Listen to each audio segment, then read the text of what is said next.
Hi, everyone. Welcome to the Community Classroom. This is Dr. Tracy McCarthy, psychologist, attorney, and educator. We are going to be talking about police powers. This is part 2 of our first discussion about federal power versus state power. We're going to now talk about police powers, and it's not what many of you are probably thinking when you think about police powers. So we're going to clear that up.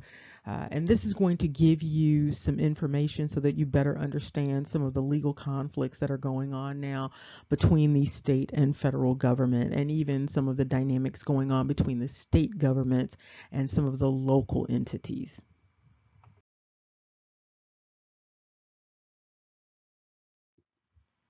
And for those of you who are not familiar, I just want to introduce you to the preamble to the Constitution of the United States.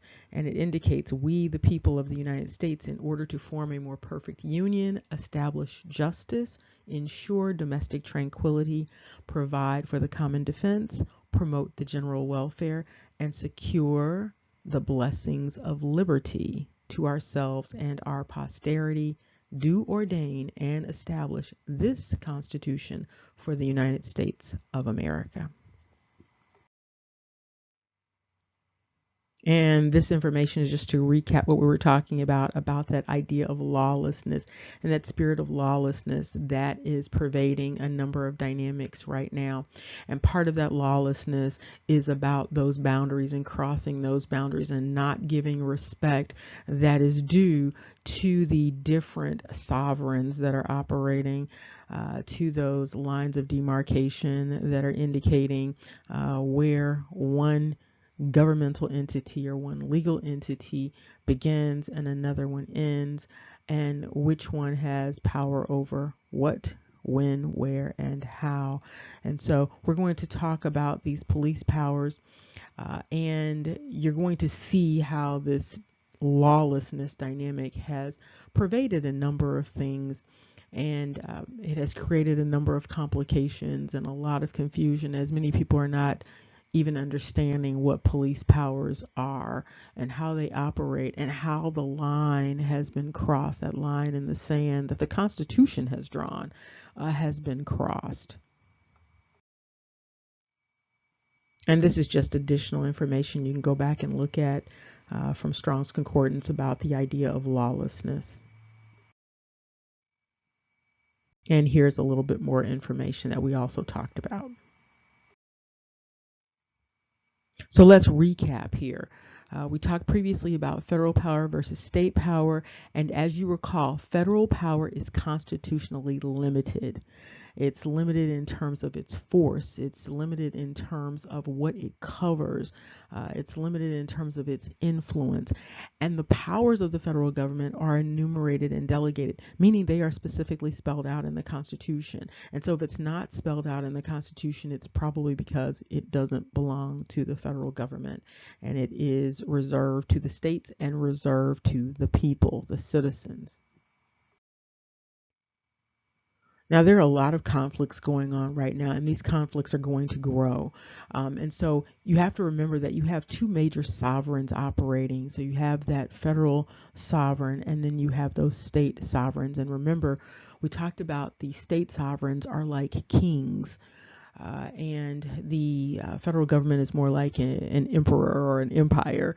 But those kings are operating as their own individual sovereigns. And so when you're looking to see who has the power, who has the ability to influence, who has control over a particular topic or issue, there's some questions that you need to ask to get a better understanding of whether this entity or that entity has the power.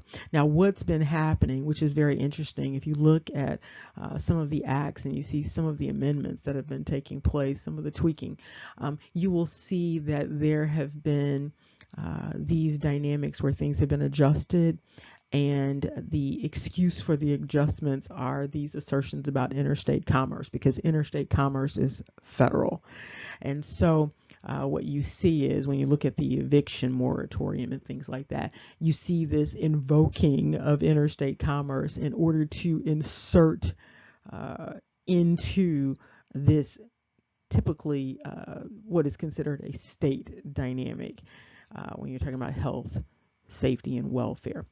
However, when you insert this idea of interstate commerce being involved, then you can then invoke the federal government, but that doesn't mean that the invocation is actually legitimate. Another question that you have to ask is this issue about individual constitutional rights? And then you have to also consider whether the action that is being pursued is actually a commandeering of state power. And so if there's a commandeering of state power, the power that is usually understood as belonging to the state, then you also have another conflict. And so these are some things to think about and some questions to ask when you hear about issues that are coming up. These are some of the questions to ask when you are thinking about them and you're thinking about who really has the power in this situation. And you're going to start to see some assertions of power really soon, as there are more assertions about who has what power.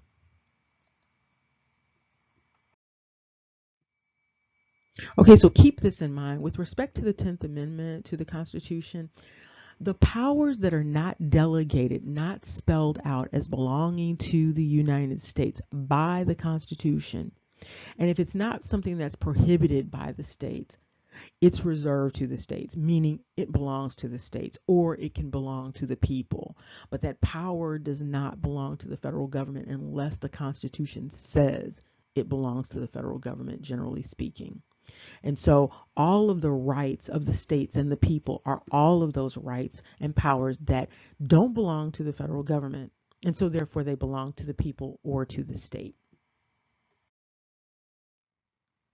And so those rights that are for the state, that belong to the state, they are known as police powers. And so these are the executive powers of the individual states. And for those individual states, those governors are the CEOs of the states. And the police powers are about general health, safety, and welfare of the state. And so when you are talking about the health, safety, and welfare of the people, generally speaking, that is under the umbrella of the governor of the respective state. That is not something that belongs typically to the federal government.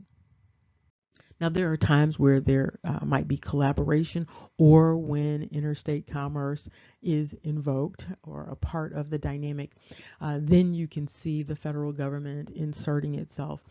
But there still is that line of demarcation, and those police powers very specifically belong to the respective states. And to help you think about this a little bit more, you think about the court systems. You have state family courts, but you don't have federal family courts. You have state child protective services. You don't have federal child protective services. And so when you're talking about those health, safety, and welfare issues, they predominantly fall under the purview of the governor of the state. However, there are some instances, again, when you're talking about constitutional rights and you're talking about interstate commerce, or you're talking about anything in which the federal government is sort of occupying the field. If you're not talking about one of those dynamics that belong to the federal government, it's spelled out in the Constitution, you are generally talking about state power or power of the people. And as we wrap this up, what we are looking at in terms of analyzing the power, who has the power, when we are looking to see if there is a valid exercise of police power, we are looking to see if the subject matter is one for which police power might be appropriately invoked. Is this about health, safety, and welfare? Is this a power that traditionally rests with the state and that has not been delineated to the federal government? What's happening now, however, is you're seeing all of these conflicts because you have a usurpation of state powers often. And there is an invocation of police power, and that invocation in some instances appears to be inappropriate. And so that needs to be taken into consideration in order to determine whether the action taken by the federal government is in fact legitimate and whether it can stand when challenged. Remember, knowledge is power. Take care. See you soon.